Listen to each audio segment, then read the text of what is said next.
तर राज्याचे उपमुख्यमंत्री आणि राज्याचे अर्थमंत्री अजित पवारांनी बारामतीच्या माळेगाव सहकारी साखर कारखान्याची सत्ता राखण्यासाठी सगळं राजकीय वजन खर्ची केलंय। आणि इतकंच काय, पण अजितदादांनी थेट कारखान्याच्या चेअरमन पदावरतीच दावा केलाय। पण अजितदादांनी लढवलेली ही कारखान्याची निवडणूक त्यांचे काका शरद पवारांना काही रुचलेली दिसत नाहीये। कारण पत्रकारांशी अनौपचारिक संवाद साधताना शरद पवारांनी याबद्दलची नाराजी व्यक्त केली आहे।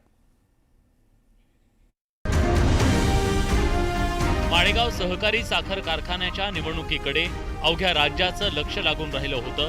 कारण या निवडणुकीसाठी गेले काही दिवस उपमुख्यमंत्री अजित पवार बारामतीत तळ ठोकून होते। अजित पवारांनी ही निवडणूक अतिशय प्रतिष्ठेची केली होती। विशेष म्हणजे खुद्द अजित पवारांनी निवडणूक लढवली, कारण त्यांना कारखान्याचं चेअरमन व्हायचं होतं। निवडणूक प्रचारातच अजित पवारांनी ते जाहीर केलं होतं। सगळ्यांनी पॅनल टू पॅनल तुम्ही या 20 लोकांकडे बघू नका, ह्याच्याकडे बघा, माझ्याकडे बघून तुम्ही मतदान करा आणि तुमचा चेअरमन देखील मीच होणार।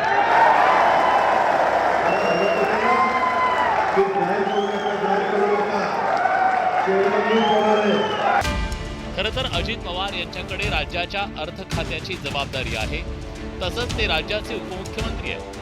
पण असं असतानाही त्यांना माळेगाव कारखान्याचं चेअरमन का व्हायचंय असा प्रश्न राजकीय वर्तुळात चर्चिला जातोय। तर इकडे अजितदादांच्या काकांनाही ते फारसं रुचलेलं नाही। पत्रकारांशी अनौपचारिक गप्पांमध्ये शरद पवार यांनी ती नाराजी बोलून दाखवली। सरकारमध्ये मोठ्या पदावर असलेल्या व्यक्तींनी सहकारी संस्थांची निवडणूक लढवू नये। मी माझ्या 40 वर्षाच्या कारकिर्दीत सरकारी पदांवर असताना कधीही सहकारी संस्थांची निवडणूक लढलो नाही। विरोधकांना काही अडचण आली तर सरकारी पदावरची व्यक्ती जो कारखाना प्रमुख असेल तर तो विरोधकांना न्याय कसा देईल, असा सवाल शरद पवार यांनी विचारला। एखादी गोष्ट ईर्ष्येने लढवायची असं त्यांच्या मनामध्ये आणलं की ते ईर्ष्या दाखवत असतात।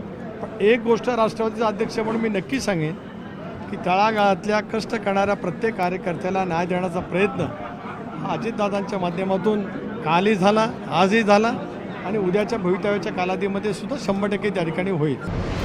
माळेगाव सहकारी साखर कारखान्याच्या निवडणुकीत अजितदादांच्या पॅनलची लढत पारंपरिक राजकीय विरोधक चंद्रराव तावरेंशी होती। तसंच काका शरद पवारांनी सुद्धा आव्हान उभं केलं। पण अजित पवारांनी या सर्व निवडणुकीत राजकीय अस्त्रांचा वापर करणार असल्याचं जाहीर केलं।